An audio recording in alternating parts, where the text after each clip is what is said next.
История инженера. Его звали Мэтью Прайс, сэр, а меня Бенджамин Харди.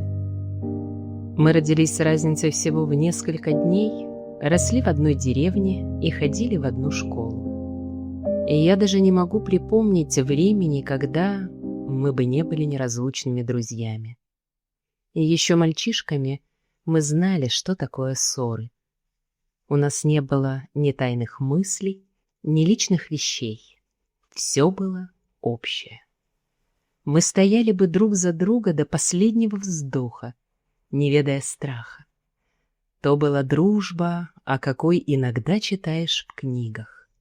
Крепкая и надежная, словно великие торсы на наших родных вересковых пустошах, верная, как солнце на небосводе. Наша деревня называлась Чадли. Она приютилась крошечным каменным поселением в уютной лощине, примерно на полпути между равниной и плато. А высоко над нами, возвышаясь грядой за грядой, склоном за склоном, раскинулись горные пустоши. По большей части голые и суровые, лишь кое-где оживленные участками пашни или стойкими деревцами. Венцом же всего возвышались массивные серые утесы, крутые, одинокие, поседевшие от времени, древнее самого потопа. Это и были торсы. Тор друидов, королевский Тор, замковый Тор и им подобные. Места священные, как я слышал, в незапамятные времена. Там совершались коронации, возжигались огни, приносились человеческие жертвы и совершались всякие кровавые языческие обряды. Находили там и кости, и наконечники стрел, и украшения из золота и стекла. В те мальчишеские годы я испытывал перед торсами смутный трепет, и ни за какой выкуп не приблизился бы к ним после наступления темноты. Я уже говорил, что мы родились в одной деревне. Мэтт был сыном мелкого фермера Уильяма Прайса, старшим из 7 детей. И я же был единственным сыном Ефраима Харди, чадлинского кузнеца, человека в наших краях известного, чью память чтут по сей день. И если судить по тому, что фермер считается важнее кузнеца, положение отца Мэтта можно было назвать более завидным. Но на деле Уильям Прайс с его крохотным наделом и 7 ртами был так же беден, как любой паденщик. Мой же отец — кузнец. Состоятельный, деятельный, всеми любимый и щедрый, был в наших краях лицом влиятельным. Впрочем, нас с Мэттом это совершенно не касалось. Нам и в голову не приходило, что у него на куртке протерты локти, или что наши общие карманные расходы полностью покрывались из моего кошелька. Нам было достаточно того, что мы сидели на одной школьной скамье, зубрили уроки по одному букварю, защищали друг друга в драках, скрывали чужие проказы, вместе ловили рыбу, собирали орехи, вместе прогуливали уроки, разоряли сады и птичьи гнезда и проводили каждую минуту, будь то законное время или украденное, вместе. Это было счастливое время, но оно не могло длиться вечно. Мой отец, человек преуспевающий, решил дать мне дорогу в жизнь.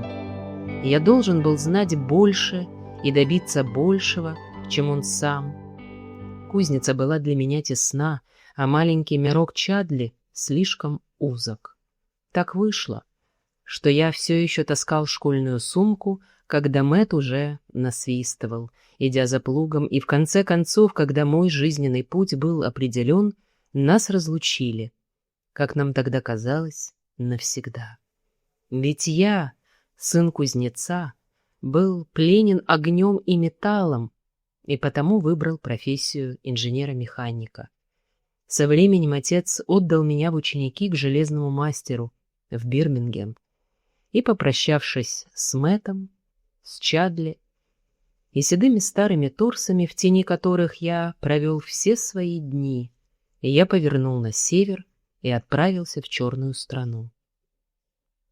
Я не стану долго останавливаться на этой части моей истории, как я закончил срок своего ученичества, как, став квалифицированным рабочим, я забрал Мэтта от Сахи и привез его в черную страну, поделившись с ним жильем, заработком, опытом, словом, всем, что у меня было.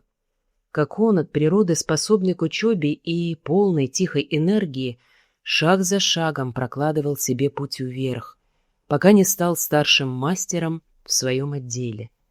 Как за все эти годы перемен, испытаний и усилий наша старая мальчишеская привязанность ни разу не пошатнулась и не ослабла, а росла вместе с нами и крепла вместе с нашей силой. Все это факты, о которых здесь мне достаточно лишь упоминать вкратце. Примерно в то время, а надо помнить, что я говорю о тех днях, когда нам с Мэттом было еще далеко до 30, наша фирма заключила контракт на поставку 6 первоклассных локомотивов для новой железнодорожной линии, которая тогда прокладывалась между Турином и Генуей. Это был наш первый заказ из Италии. Мы имели дело с Францией, Голландией, Бельгией, Германией, но никогда с Италией. Поэтому связи были новыми и ценными, тем более ценными, что наши трансальпийские соседи лишь недавно начали прокладывать железные дороги, и, несомненно, по мере развития им потребовалось бы еще больше нашей добротной английской работы. Итак, бирмингемская фирма взялась за контракт с воодушевлением, увеличила рабочие часы, повысила зарплату, наняла новых людей и решила, что если энергия и оперативность способны на все, то они займут место во главе итальянского рынка труда и удержатся там. Они заслужили успех и достигли его. 6 локомотивов были не только изготовлены в срок, но и отгружены, отправлены и доставлены с такой быстротой, которая буквально поразила наших пьемонтских заказчиков. Можете быть уверены, я был немало горд, когда меня назначили руководить транспортировкой машин. Получив разрешение взять 2 помощников, я устроил так, чтобы Мэтт стал одним из них. И таким образом мы вместе насладились первым большим отпуском в нашей жизни. Это была удивительная перемена для 2 бирмингемских рабочих, только что вырвавшихся из черной страны. Сказочный город с полумесяцем, Альп на заднем плане, порт, переполненный диковинными судами, изумительное синее небо и еще более синее море, расписанные дома на набережных, причудливый собор, облицованный черным и белым мрамором, улица ювелиров, похожая на базар из «Тысячи и одной ночи», улица дворцов с мавританскими двориками, фонтанами и апельсиновыми деревьями, и женщины, закутанные словно невесты, каторжники, прикованные по двое, процессии священников и монахов, нескончаемый гул колоколов, лепет чужого языка, необыкновенная легкость и яркость климата — все это в совокупности создавало такое чудо, что мы бродили вокруг в какой-то растерянной дреме, словно дети на ярмарке. Не прошла и неделя, как, соблазнившись красотой этого места и щедрой платой, мы согласились поступить на службу в железнодорожную компанию Турин-Генуя и навсегда повернуться спиной к Бирмингему. Так началась новая жизнь. Жизнь настолько активная и здоровая, насколько пропитанная свежим воздухом и солнечным светом, что мы порой удивлялись, как могли раньше выносить мрак черной страны. Мы постоянно разъезжали по линии то в Геную, то в Турине, совершая пробные поездки на локомотивах и используя наш прежний опыт на службе у новых работодателей. Тем временем мы сделали Геную своей базой и сняли пару комнат над небольшой лавкой в переулке, спускавшемся к порту. Это была такая оживленная улочка, такая крутая и извилистая, что никакой экипаж не мог по ней проехать, и такая узкая, что небо над головой казалось лишь тонкой полоской темно-синей ленты. Впрочем, каждый дом здесь был лавкой. Товары теснили тротуар, громоздились у дверей или свисали с балконов, точно гобелены. И с рассвета до заката непрерывный поток прохожих тек вверх и вниз между портом и верхними кварталами города. Нашей хозяйкой была вдова ювелира, жившая торговлей филигранными украшениями, дешевой бижутерией, гребнями, веерами и безделушками из слоновой кости и гагата. У нее была единственная дочь по имени Джанетта, которая работала в лавке и была, пожалуй, прекраснейшей женщиной, какую мне довелось видеть. Оглядываясь назад через эту изнуряющую бездну лет и воскрешая ее образ в памяти, как я могу и делаю это сейчас со всей живостью реальности, и я даже сегодня не нахожу ни единого изъяна в ее красоте. Я не стану пытаться ее описать. Не верю, что найдется хоть один поэт, способный подобрать нужные слова. Но однажды я видел картину, которая была чем-то похожа на нее, не наполовину столь прекрасна, но все же похожа. И, насколько мне известно, та картина до сих пор висит там, где я видел ее в последний раз, на стенах Лувра. На ней была изображена женщина с карими глазами и золотистыми волосами, глядящая через плечо в круглое зеркало, которое держал бородатый мужчина на заднем плане. В этом мужчине, как я понял тогда, художник запечатлел самого себя. В ней портрет любимой женщины. Ни одна виденная мною картина не была и наполовину столь прекрасна, но даже она не заслуживала того, чтобы стоять в одном ряду с Джанеттой Коннелли. Можете быть уверены, вдова не знала недостатка в покупателях. Вся Генуя знала, какое прелестное лицо можно увидеть за тем захудалым прилавком. И Джанетта, кокетка до мозга костей, имела больше поклонников, чем могла бы припомнить, даже если бы захотела. Будь то знатный вельможа или простой прохожий, богач или бедняк, от моряка в красном колпаке, покупающего серьги или амулет, до дворника, небрежно скупающего половину филигранных изделий с витрины. Она ко всем относилась одинаково. Подбадривала, смеялась над ними, завлекала и отвергала по своей прихоти. У нее было сердце не больше, чем у мраморной статуи, в чем Мэтт и я впоследствии убедились к нашему горькому разочарованию. По сей день я не могу сказать, как это случилось, или что впервые заставило меня заподозрить, к чему все идет, но задолго до того, как эта осень подошла к концу, между мной и моим другом пробежал холодок. Это было нечто, что невозможно выразить словами. Нечто, что ни один из нас не смог бы объяснить, оправдать, даже спасая собственную жизнь. Мы по-прежнему жили вместе, ели вместе, работали вместе, совсем как прежде. Мы даже ходили на наши долгие вечерние прогулки, когда работа заканчивалась, и если не считать того, что мы стали молчаливее, чем раньше, сторонний наблюдатель не заметил бы ни тени перемен. И все же она была там, безмолвная, неуловимая, с каждым днем увеличивающая пропасть между нами. Это была не его вина. Он был слишком честен и добросердечен, чтобы по своей воле допустить такое положение дел. И я не верю, при всей моей пылкости, что вина была на мне. Все это ее рук дело, от начала до конца, грех, позор и печаль. И если бы она открыто и честно отдала предпочтение кому-то одному из нас, никакого реального зла не случилось бы. И я бы заставил себя сдержаться, и Бог свидетель, вынес бы любые страдания, лишь бы видеть Мэтта по-настоящему счастливым. И я знаю, что он сделал бы то же самое, и даже больше, если бы мог, ради меня. Но Джанетта ни в грош не ставила ни того, ни другого. Она никогда не собиралась выбирать. Ей льстило тешить свое тщеславие, разводя нас по разные стороны. Ей было забавно играть нами. Я не в силах передать, как с помощью тысячи незаметных оттенков кокетства, затянутого взгляда, оброненного слова, мимолетной улыбки, она умудрялась кружить нам головы, пытать наши сердца и вести нас к любви к ней. Она обманывала нас обоих.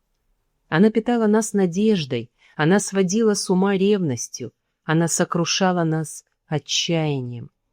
Что до меня, то когда я казался пробуждающимся к внезапному осознанию той руины, что угрожала нашему пути, и видел, как самая верная дружба, когда-либо связывающая две жизни, дрейфует к гибели и краху. Я спрашивал себя, стоит ли хоть одна женщина в мире того, чем Мэтт был для меня, а я был для него. Но это бывало нечасто. Я был скорее готов закрыть глаза на правду, чем взглянуть ей в лицо. И так продолжал жить, намеренно, словно во сне. Так прошла осень, и наступила зима. Это странная, коварная генуэзская зима. Зеленая от олив и каменных дубов, ослепительная от солнца и горькая от бурь. И все же, будучи соперниками в сердце, но друзьями внешне, Мэтт и я продолжали жить в нашем доме в Викола-Бальбо. И все же Джанетта держала нас в плену своими роковыми уловками и своей еще более роковой красотой. Наконец настал день, когда я почувствовал, что больше не могу выносить эту ужасную муку и неизвестность. И я поклялся, что солнце зайдет, прежде чем я узнаю свой приговор. Она должна выбрать между нами. Она должна либо принять меня, либо отпустить. И я был безрассуден. Я был в отчаянии, я был полон решимости узнать, худшее или лучшее. Если худшее, я немедленно повернусь спиной к Генуе, к ней, ко всем стремлениям и целям моей прошлой жизни, и начну все сначала. Об этом я и сказал ей, страстно и сурово, стоя перед ней в маленькой гостиной за лавкой, холодным декабрьским утром. «И если Мэтт тот, кого вы любите больше всех, — сказал я, — скажите мне это одним словом, и я больше никогда не потревожу вас. Он больше достоин вашей любви, и я ревнив и требователен, он же доверчив и бескорыстен, как женщина. Ответьте, Джанетта, должен ли я попрощаться с вами навсегда? Или же мне написать матери в Англию, прося ее молить Бога благословить ту, что обещала стать моей женой? Да, вы хорошо защищаете интересы своего друга, надменно ответила она. Матео должен быть вам благодарен. Это больше, чем он когда-либо делал для вас. Умоляю вас, дайте мне ответ, — воскликнул я, — или позвольте мне уйти. — Вы вольны идти или остаться, сеньор англичанин? — ответила она. — Я ведь не ваш тюремщик. — Вы прикажете мне оставить вас? — Нет, нет, конечно. — Вы выйдете за меня, если я останусь? Она громко рассмеялась. Этот веселый, насмешливый музыкальный смех, словно звон серебряных колокольчиков. «Вы просите слишком много», — сказала она. «Только того, на что вы заставляли меня надеяться последние 5 или 6 месяцев».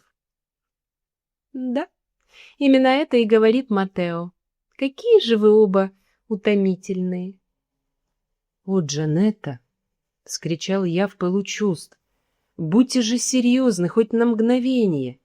Я грубый малый, это правда, и в половину не так хорош или умен, как вы, но я люблю вас всем сердцем, а император не мог бы сделать большего. «Да, и я рада этому», — ответила она. «Я не хочу, чтобы вы любили меня меньше. Тогда вы не можете желать сделать меня несчастным. Дадите ли вы мне обещание?» «Я ничего не обещаю», — сказала она, вновь разразившись смехом. «Разве только то, что я не выйду за Матео». Разве только то, что она не выйдет за Матео? Вот и все? Ни слова надежды для меня самого? Ничего, кроме осуждения моего друга? Я мог бы найти утешение эгоистичное, торжественное и некое изменное успокоение в этом, если бы я сумел. И к моему стыду я именно так и поступил. Я ухватился за это призрачное ободрение и, дурак, позволил ей снова отложить ответ. С того дня я оставил всякие попытки владеть собой и позволил себе слепо плыть по течению, прямо навстречу своей гибели. В конце концов, дела между мной и Мэттом стали настолько плохи, что казалось, будто открытый разрыв неминуем. Мы избегали друг друга, едва перебрасывались десятком слов за день и забыли все наши старые привычки. В то время я содрогаюсь, вспоминая это. Бывали моменты, когда я чувствовал, что ненавижу его. Так, с бедой, которая с каждым днем росла и ширилась между нами, прошел еще месяц или 5 недель, наступил февраль, а с ним карнавал. В Геную говорили, что это был на редкость скучный карнавал. Так оно должно быть и было, ибо если не считать пары флагов, вывешенных на главных улицах, до праздничного вида у женщин, особых признаков сезона не наблюдалось. Кажется, шел второй день, когда, проведя все утро на линии, я вернулся в Геную в сумерках и, к своему удивлению, обнаружил Мэтта Прайса на платформе. Он подошел ко мне и положил руку на мое плечо. «Ты поздно», — сказал он. «Я ждал тебя 3/4 часа. Хочешь, пообедаем сегодня вместе?» Импульсивный, как и всегда, я мгновенно откликнулся на этот знак возвращающейся доброй воли. «Да, от всей души, Мэтт», — ответил я. «Пойдем к Гацоле?» «Нет, нет», — поспешно возразил он. «В какое-нибудь другое, потише. Туда, где мы сможем с тобой поговорить. Мне нужно кое-что сказать тебе». И я заметил, что он бледен и взволнован, и тревожное предчувствие овладело мной.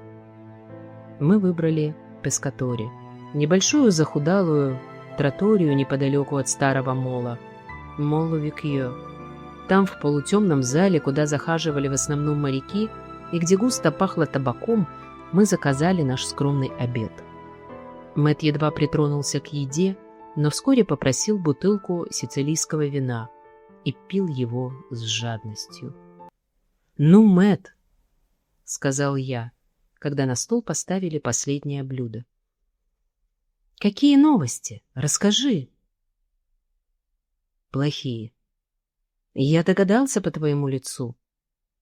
«Нет, ты не понял. Плохие для тебя, плохие для меня. Джанетта...»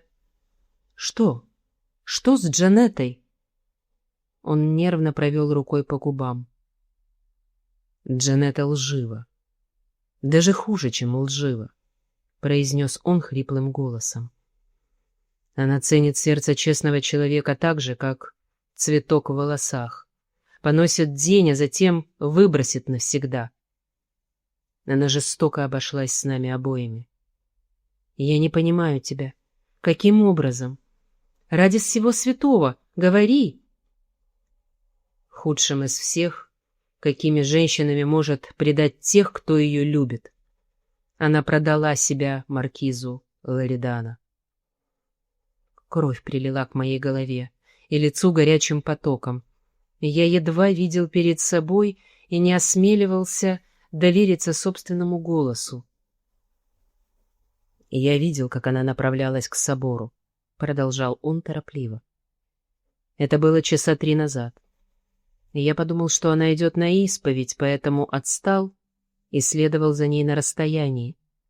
Однако, когда она вошла внутрь, она направилась прямиком за кафедру проповедника, где этот человек уже ждал ее. Ты помнишь его? Старик, который околачивался в лавке месяц или 2 назад. Что ж, видя, как глубоко они погружены в разговоры, как они стояли вплотную под кафедрой, повернувшись спиной к церкви, я пришел в ярость и пошел прямо по проходу, намереваясь сказать или сделать что-то. Я едва понимал, что... Но, во всяком случае, взять ее под руку и отвезти домой. Однако, когда я подошел на несколько футов, обнаружив лишь большую колонну между мной и ими, я остановился. Они не могли видеть меня, а я их. Но я отчетливо слышал их голоса, и я слушал. «Ну и что ты услышал?» Условия постыдной сделки. Красота с одной стороны, золото с другой. Столько-то 1000 франков в год. Вилла близ Неаполя. Пф, меня тошнит от того, что повторять это. И, вздрогнув, он налил себе еще стакан вина и выпил его залпом. После этого, — сказал он немного погодя, — я не сделал никакой попытки увести ее. Все это было так хладнокровно, так обдуманно, так постыдно, что я почувствовал, мне остается лишь стереть ее из памяти и оставить на произвол судьбы. Я прокрался из собора и долго бродил здесь, в море, пытаясь привести мысли в порядок. Затем я вспомнил о тебе, Бен, и мысль о том, как эта распутница встала между нами и разрушила наши жизни, она свела меня с ума. Поэтому я пошел на станцию и ждал тебя там. Я чувствовал, что ты должен знать все, и я подумал, возможно, что мы могли бы вместе вернуться в Англию. Маркиз Лоридана? Это было все, что я мог сказать. Все, о чем я мог думать. Как Мэтт только что сказал о себе, я чувствовал себя словно оглушенный. И есть еще одна вещь, о которой я могу тебе рассказать, — добавил он неохотно. Хотя бы, чтобы показать, какой лживой может быть женщина. Мы должны были пожениться в следующем месяце. Мы? Кто? Что ты имеешь в виду? Я имею в виду, что мы должны были с ней пожениться. Джанетта и я. Внезапная буря ярости, презрения, неверия захлестнула меня при этих словах, казалось, лишая меня рассудка. «Ты?» — вскричал я. «Джанетта выйдет за тебя?» «Я не верю». «Ты знаешь, хотел бы я сам этому не верить», — ответил он, подняв глаза, словно удивленный моей яростью. Но она обещала мне. И я думал, когда она обещала это, она говорила серьезно. Она говорила мне еще недели назад, что никогда не станет твоей женой. Он покраснел, его брови нахмурились, но когда пришел ответ, он был таким же спокойным, как и прежде. «Вот как», — сказал он. «Значит, это лишь еще одна подлость в придачу. И она сказала мне, что отказала тебе. И именно поэтому мы держали нашу помолвку в секрете». «Говори правду, Мэтт Прайс», — сказал я, едва владея собой от подозрений. «Признайся, что каждое слово здесь — ложь. Признайся, что Джанетта не хочет тебя слушать, и ты боишься, что я преуспею там, где ты потерпел неудачу. Как возможно?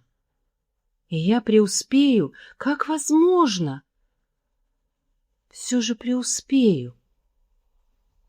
Ты сошел с ума, — воскликнул он. Что ты хочешь этим сказать? То, что я считаю это лишь уловкой, чтобы выманить меня в Англию.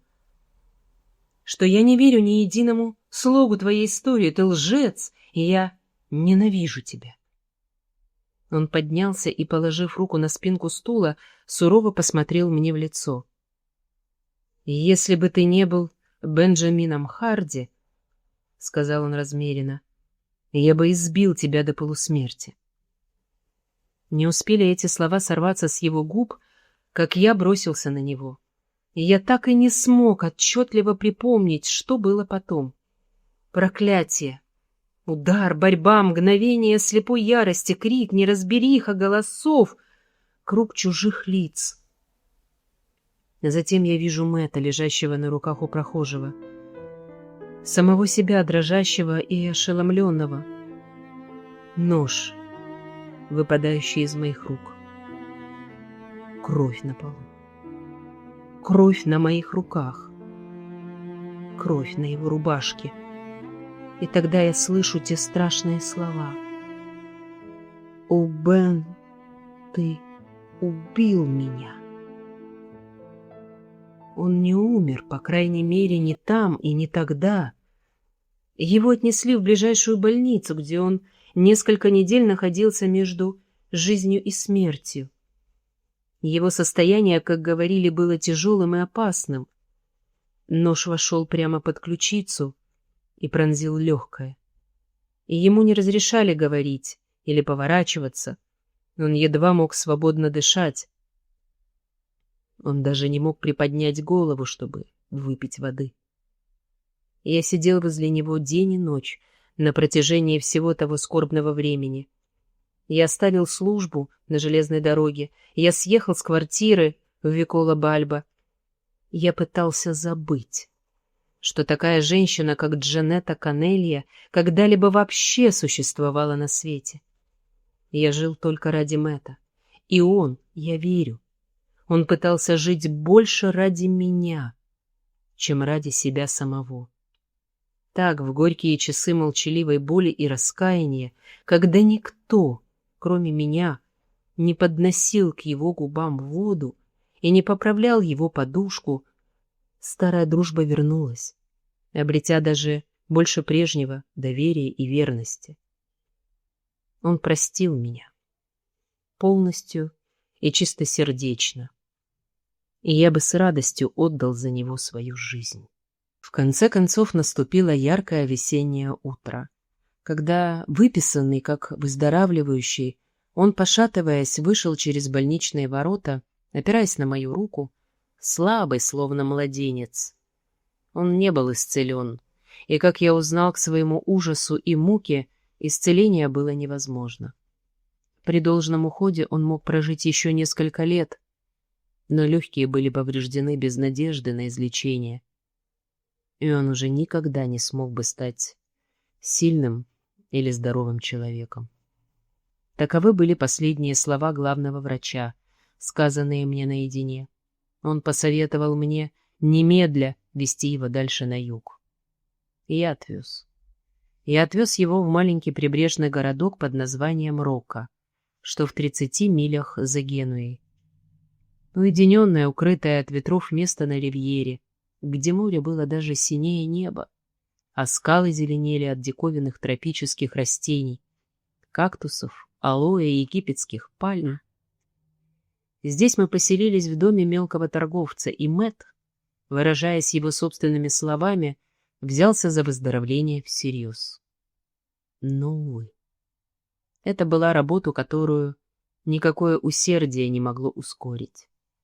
День за днем он спускался к берегу и часами сидел там, вдыхая морской воздух, наблюдая за парусами, что появлялись и исчезали вдали. Вскоре он мог доходить лишь до сада дома, в котором мы жили. Чуть позже он стал проводить дни на кушетке у открытого окна, терпеливо ожидая конца. Да, конца. все пришло к этому. Он очень быстро угасал, бледнее вместе с увядающим летом, осознавая, что жнец уже рядом. Теперь его единственной целью было облегчить муки моего раскаяния и подготовить меня к тому, что должно было вскоре произойти. И я бы не хотел жить дольше, даже если бы мог, — сказал он, лежа на своей кушетке однажды летним вечером и глядя на звезды. И если бы у меня был выбор сейчас, я бы попросил уйти. И я бы хотел, чтобы Джанетта знала. Я простил ее. Она узнает об этом, — сказал я, внезапно задрожав с головы до ног. Он сжал мою руку. «И ты напишешь отцу?» «Напишу». Я немного отстранился, чтобы он не видел слез, градом катившихся по моим щекам. Но он приподнялся на локте и оглянулся. «Не горюй, Бен», — прошептал он, устало опустив голову на подушку. И так он скончался. Вот и всему конец. Конец тому, что делало для меня жизнь жизнью. Я похоронил его там, где был слышен плеск чужого моря, у чужого берега. Я оставался у могилы, пока священник и присутствующие не разошлись. Я видел, как засыпали землей последний дерн, как могильщик утрамбовывал его ногами. Только тогда, и не раньше, я почувствовал, что потерял его навсегда, друга, которого я любил, ненавидел и убил. Только тогда и не раньше.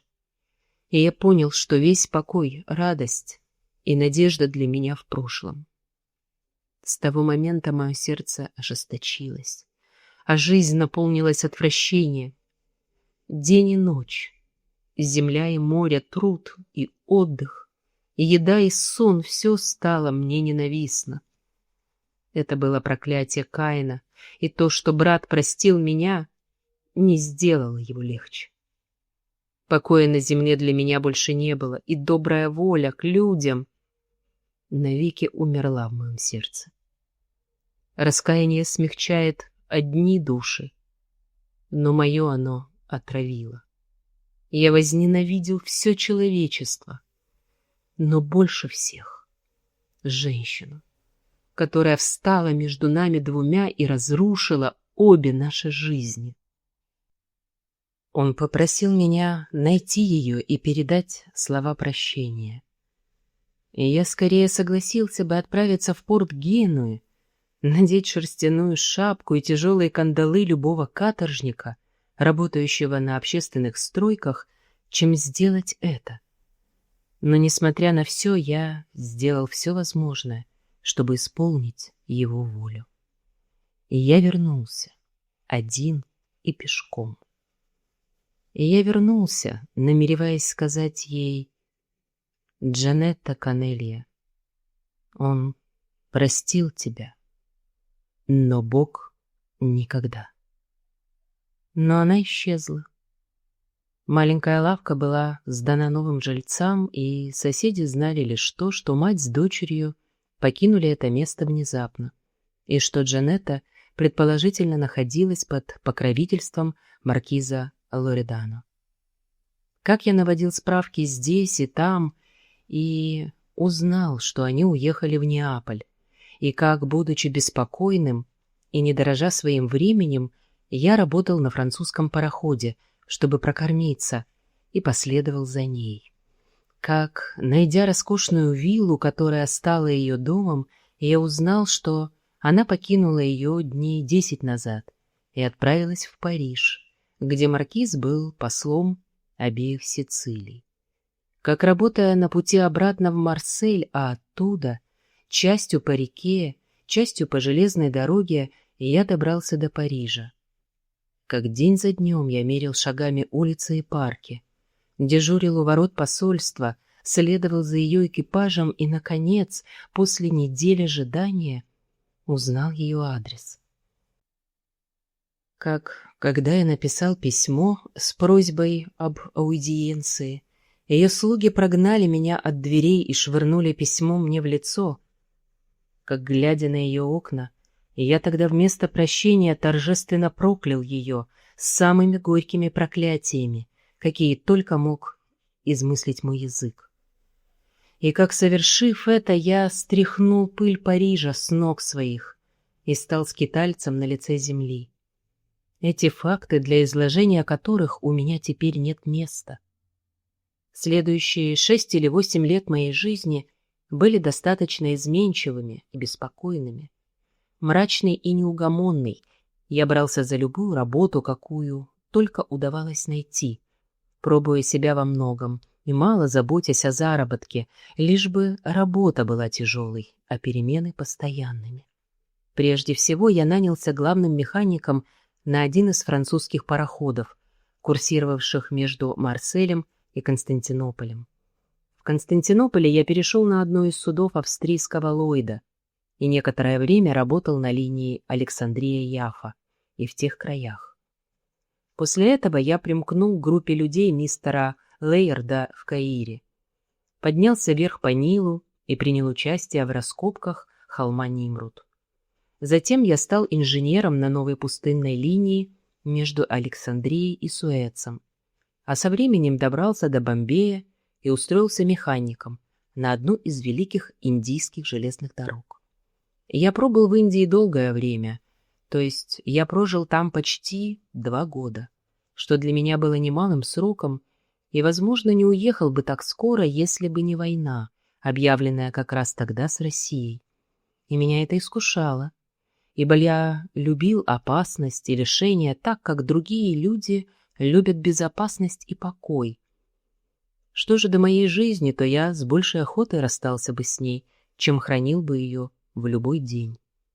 Так я вернулся прямиком в Англию, направился в Портсмут, где мои рекомендации сразу же помогли мне получить место, которое я искал. Я отправился в Крым в машинном отделении одного из военных пароходов Ее Величества.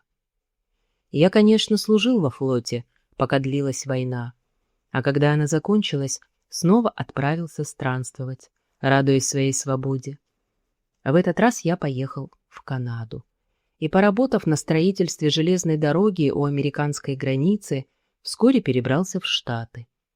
Я путешествовал с севера на юг, пересек скалистые горы, попробовал пожить месяц-другой в золотоносном крае, а затем, охваченный внезапной, острой, необъяснимой тоской по той одинокой могиле, далеко на итальянском берегу, я снова повернул лицо к Европе.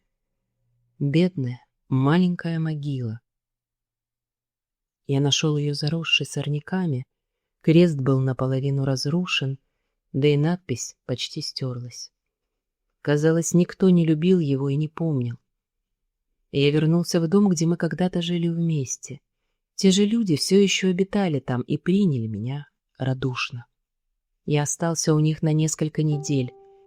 Я собственными руками прополол сорняки, посадил цветы, привел могилу в порядок и поставил новый крест из чистого белого мрамора. Это был первый период покоя, который я знал с тех пор, как предал его земле. И когда, наконец, я закинул за плечи вещмешок и снова отправился бороться с миром, я пообещал себе, что если будет на то воля Божья, я приползу обратно в Руку, когда мои дни будут подходить к концу, и буду похоронен рядом с ним. С тех пор, будучи, пожалуй, чуть менее склонным, чем раньше, к очень дальним краям и желая оставаться в пределах досягаемости той могилы, я уехал не дальше Мантуи, где нанялся машинистом на железную дорогу, недавно проложенную между этим городом и Венецией. Почему-то, хотя я и обучался профессии инженера-механика, в те дни я предпочитал зарабатывать на хлеб вождением поездов. Мне нравилось это возбуждение, чувство власти, стремительный поток воздуха, рев огня, мелькающий пейзаж. Больше всего мне нравилось вести ночной экспресс. Чем хуже была погода, тем больше она соответствовала моему угрюмому настроению, ибо я был тверд и даже тверже, чем прежде. Годы ничуть не смягчили меня.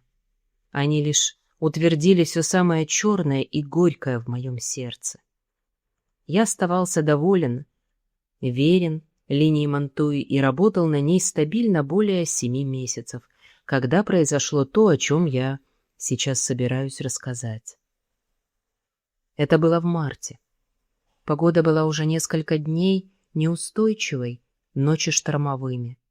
И в одном месте на линии, близ Понте-де-Брента, воды поднялись и смыли около 70 ярдов насыпи.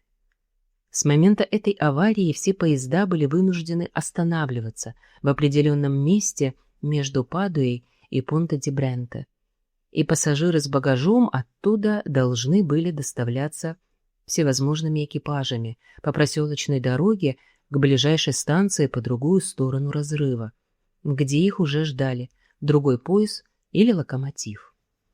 Это, разумеется, вызывало большую путаницу и досаду, нарушало все наши графики и доставляло публике массу неудобств. Тем временем на место была направлена армия рабочих, которые трудились день и ночь, чтобы исправить повреждения. В то время я водил 2 сквозных поезда в день: утренний из Мантую в Венецию и обратный из Венеции в Мантую во второй половине дня. Довольно полная дневная нагрузка, охватывающая около 190 миль пути и занимающая от 10 до 11 часов. Поэтому я был не в восторге, когда на 3-й или 4-й день после аварии меня уведомили, что в дополнение к моей обычной работе в тот же вечер от меня потребуется вести спецпоезд до Венеции. Этот спецпоезд, состоящий из локомотива, одного вагона и тормозного вагона, должен был отойти от платформы в Мантуе в 11 часов. В Падуе пассажиры должны были выйти и пересесть в почтовые кареты, ожидающие их, чтобы доставить в Понте-де-Брента. В Понте-де-Брента должны были быть наготове другой локомотив, вагон и тормозной вагон, и мне было поручено сопровождать их на всем этом пути.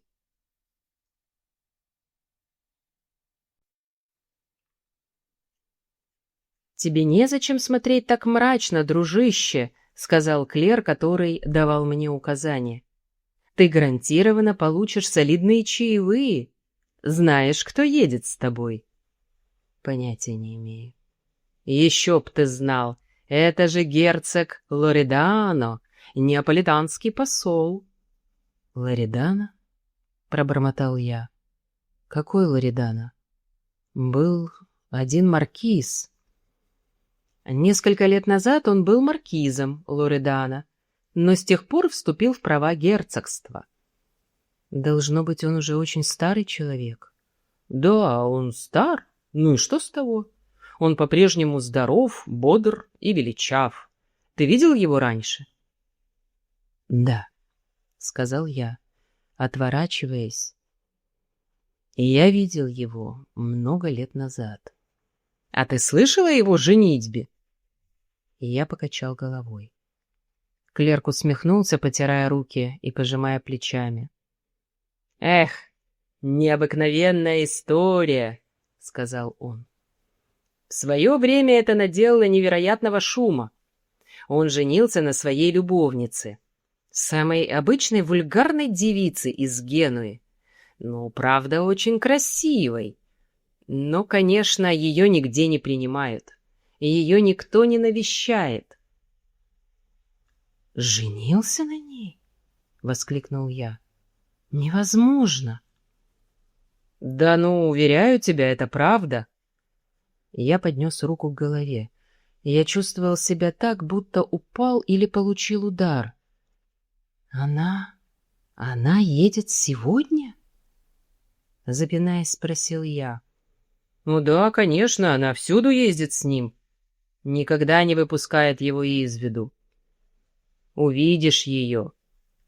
С этими словами мой собеседник рассмеялся, снова потер руки и вернулся в свой кабинет.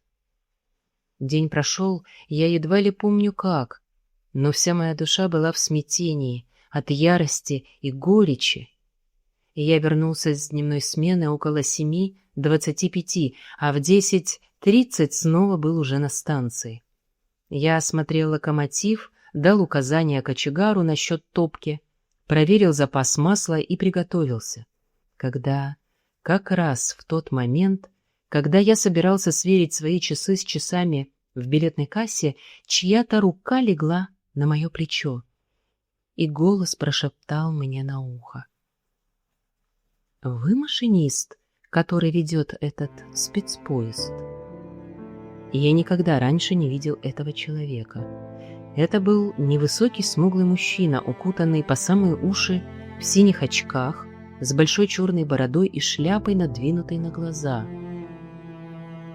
«Вы человек небогатый, полагаю», — сказал он быстрым жадным шепотом, «и, как другие бедняки, не отказались бы поправить свои дела. Хотите заработать пару тысяч флоринов? Каким образом?» «Тише. Вы должны остановиться в Падуе, не так ли? А затем продолжить путь в Понте-де-Брента». И я кивнул. «Ну, предположим, вы не сделаете ничего подобного. Предположим, вместо того, чтобы сбросить пар, вы просто спрыгнете с паровоза и позволите поезду идти дальше». «Невозможно. Там 70 ярдов насыпи смыто, и...» «Я это знаю. Спасайте себя, а поезд пусть идет своим ходом. Это будет всего лишь несчастный случай». Меня бросило то в жар, то в холод, я дрожал, сердце бешено колотилось, а дыхание перехватило. «Почему вы искушаете меня?» — пробормотал я. «Ради Италии», — прошептал он, — «ради свободы». «Я знаю, вы не итальянец, но тем не менее вы можете быть нашим другом. Этот Лоредано — один из злейших врагов своей страны. Постойте. Вот ваши 2000 флоринов». И я яростно откинул его руку. «Нет, нет», — сказал я, — «никаких кровавых денег. Если я сделаю это, то не ради Италии и не ради денег, но ради мести». «Ради мести?» — повторил он. В этот момент был дан сигнал о подаче состава на платформу. Я без единого слова запрыгнул на свое место у двигателя. Когда я снова посмотрел на то место, где он стоял, незнакомца и след простыл. Я видел, как они заняли свои места: герцог и герцогиня, секретарь и священник, камердинер и горничная. И я видел, как начальник станции с поклоном проводил их в вагон и стоял с непокрытой головой рядом с дверью. Я не мог различить их лиц. На платформе было слишком темно, а свет от топки паровоза слишком ярок. Но я узнал ее величественную фигуру и то, как она держала голову. И если бы мне не сказали, кто она, я узнал бы ее по одним лишь этим чертам. Затем пронзительно свистнул кондуктор, начальник станции отвесил свой последний поклон, и я пустил пар, и мы тронулись. Моя кровь пылала. Я больше не дрожал и не колебался. И я чувствовал, как каждый мой нерв стал железным, и каждый удар пульса был пронизан смертоносной решимостью. Она была в моей власти, и я свершу свою месть. Она должна умереть, та, из-за которой я запятнал свою душу кровью моего друга. Она должна умереть в рассвете своего богатства и красоты, и никакая сила на земле не спасет ее. Станции проносились мимо. Я прибавил пара. Я приказал кочегару подбрасывать уголь и ворошить пылающую массу. Я бы обогнал ветер, если бы это было возможно. Быстрее и быстрее живые изгороди и деревья, мосты и станции мелькали мимо. Деревни едва успевали показаться, как тут же исчезали. Телеграфные провода извивались, ныряли и сплетались в одно с пугающей скоростью нашего хода. Быстрее и быстрее, пока кочегар рядом со мной не побледнел, не перепугался и не отказался больше подбрасывать топливо в топку. Быстрее и быстрее, пока ветер не ударил нам в лица, перехватывая дыхание на наших губах. Я бы с презрением отверг саму мысль о собственном спасении. Я намеревался погибнуть вместе с остальными.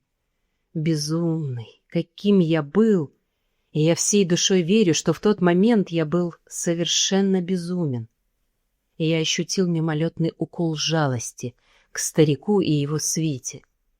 И я пощадил бы и беднягу рядом со мной, если бы мог. Но скорость, с которой мы неслись, делала спасение невозможным. Веченца осталась позади, лишь смутное видение огней. Все пролетало мимо. В Падуе всего в 9 милях пути наши пассажиры должны были выйти. Я видел, как лицо кочегара обратилось ко мне с мольбой. Я видел, как шевелились его губы, хотя не слышал ни слова. Я видел, как выражение его лица внезапно сменилось с мольбы на смертельный ужас. И тогда, милосердные небеса, тогда впервые я увидел, что он и я больше не одни на локомотиве. Там был третий человек.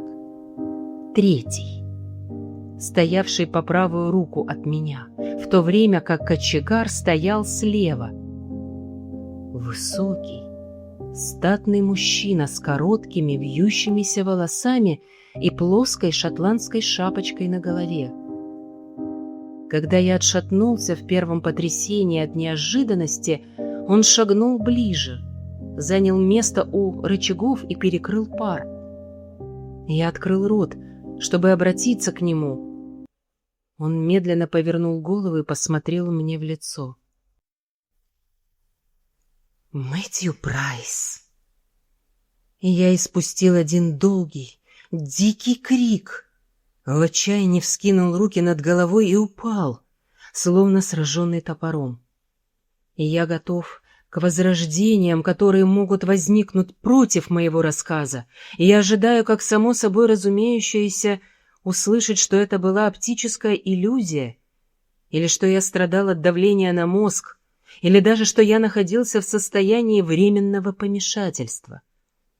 Я уже слышал все эти доводы раньше, и, если позволите, не имею ни малейшего желания слышать их снова. Мой собственный взгляд на этот предмет сложился много лет назад. Все, что я могу сказать, все, что я знаю, это то, что Мэтью Прайс вернулся из мертвых, чтобы спасти мою душу и жизни тех, кого я в своем преступном гневе собирался погубить. Я верю в это так же, как верю в милосердие небес и прощение кающихся грешников.